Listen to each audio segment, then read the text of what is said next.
So in this video mga idol ay tuturo ko sa inyo kung ano nga ba yung dalawang importanteng setting na meron dapat yung Messenger nyo this 2026. Okay, so syempre bago natin simulan yan, make it sure na naka-like, subscribe at pahit na rin ng notification bell para lagi kang updated sa mga tutorial na gagawin natin. Okay, so punta muna tayo dito sa Play Store at tingnan muna natin yung Messenger natin kung updated ba. Okay, so kung may makikita ka ditong update na button, so pindutin mo lang yan para maging updated yung Messenger nyo para gumana din yung tricks or yung setting na to. So kapag updated na, pindutin mo lang tong open. Okay, so pagkatapos niyan ay punta tayo dito sa setting, dito sa menu ito. Punta tayo dito sa menu, pagkatapos scroll down tayo. Click pala natin yung settings, no?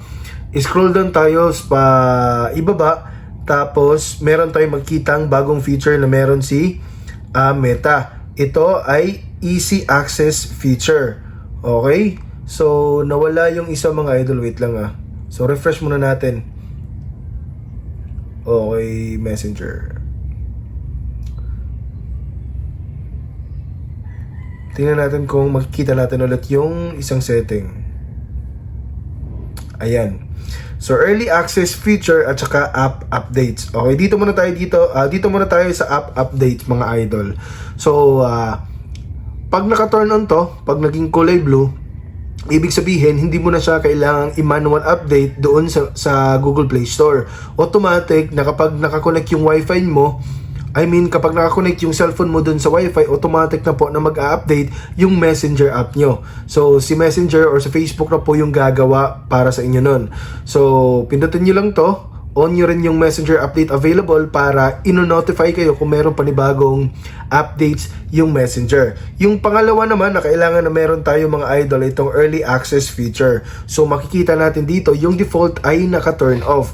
So, dito mababasa natin join the beta program. Pag naka-turn on kasi to, ayan, when turned on, you can try new Messenger features before they are released.